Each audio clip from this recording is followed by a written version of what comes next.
News 24 घडामोडी, श्वास चालू घडामोडींचा। शेतकऱ्याच्या हक्कांसाठी काँग्रेसचा हल्लाबोल, सरकारला अल्टिमेटम। सरकार झोपलंय पण काँग्रेस जागा आहे, अन्याय सहन करणार नाही। शेतकऱ्यांना तातडीने कर्जमाफी, हमीभाव, कमी वीज दर आणि स्थानिक स्वराज्य संस्थांच्या निवडणुका घेण्याच्या मागणीसाठी जिल्हा काँग्रेसने जोरदार निदर्शने करत जिल्हाधिकाऱ्यांना निवेदन दिलं। मागण्या मान्य करा, नाहीतर जिल्हाभर गदारोळ उठू, असा इशारा जिल्हाध्यक्ष जयंत वाघ यांनी दिला। नेत्यांनी वचन दिले, वचन पाळा अशा घोषणा देत सरकारला जाग करण्याचा प्रयत्न केला। तसेच प्रशासक राज बंद करा, लोकशाही वाचवा अशी मागणीही करण्यात आली। यावेळी काँग्रेसचे जिल्हाध्यक्ष जयंत वाघ, संपतराव मस्के, प्रतापराव शेळके यांच्यासह अनेक पदाधिकारी उपस्थित होते। सरकार झोपेत आहे पण आम्ही त्यांना झोपू देणार नाही, असा इशारा देत काँग्रेसने मोठ्या आंदोलनाचा इशारा दिला आहे।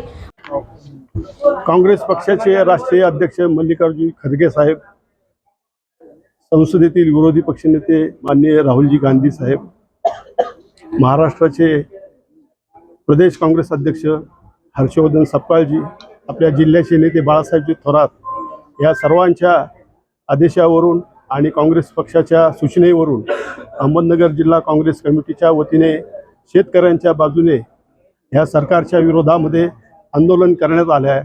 शांततेच्या मार्गाने हे आंदोलन झाले आणि 5 प्रमुख मागण्या आमच्या ज्या होत्या त्या मागण्या आम्ही कलेक्टर साहेब यांना निवेदन दिलेलं आहे। त्या प्रमुख मागण्या ज्या आहेत त्या विधानसभा निवडणुकीमध्ये प्रचारामध्ये आपण जाहीर केल्याप्रमाणे शेतकऱ्यांना तातडीने संपूर्ण कर्जमाफी झाली पाहिजे। जाहीर केल्यानुसार शेतकऱ्यांच्या शेतमालाला योग्य हमीभाव मिळाला पाहिजे। विविध नैसर्गिक आपत्तीमध्ये होरपळलेल्या शेतकऱ्यांना, आर्थिक अडचणीमध्ये सापडलेल्या शेतकरी बांधवांना तातडीने शासनाकडून आर्थिक मदत झाली पाहिजे। महाराष्ट्र राज्य विद्युत महामंडळाने जी अचानक दरवाढ केलेली आहे आणि शेतकरी त्यामध्ये होरपळून चाललेला आहे, ती दरवाढ कमी करून लोकांवर झालेला अन्याय हा दूर केला पाहिजे।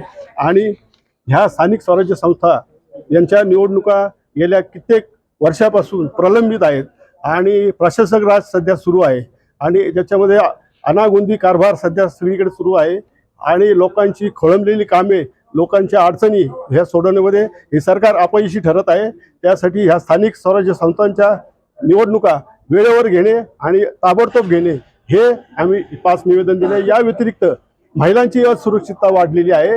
हे सरकार बेजबाबदार सरकार, भ्रष्टाचारी सरकार ह्याला पूर्ण जबाबदार आहे। गृह खातं याला जबाबदार आहे।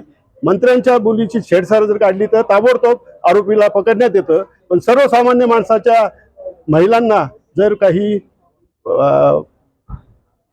अन्यायकारक गोष्टी घडल्या तर त्याची दखल सुद्धा घेतली जात नाही। कित्येक वेळा हे आरोपी, आजपर्यंत काही आरोपी सापडलेले नाहीत, काही 15-15 दिवसांनी आरोपी पकडले जातात।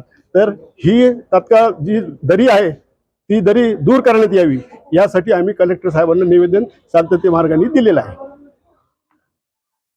प्रतिनिधी स्वामी गोसावी, न्यूज 24 घडामोडी, अहिल्यानगर। इंग्लिश बोला फ्लुएंट, कारण सोबत आहे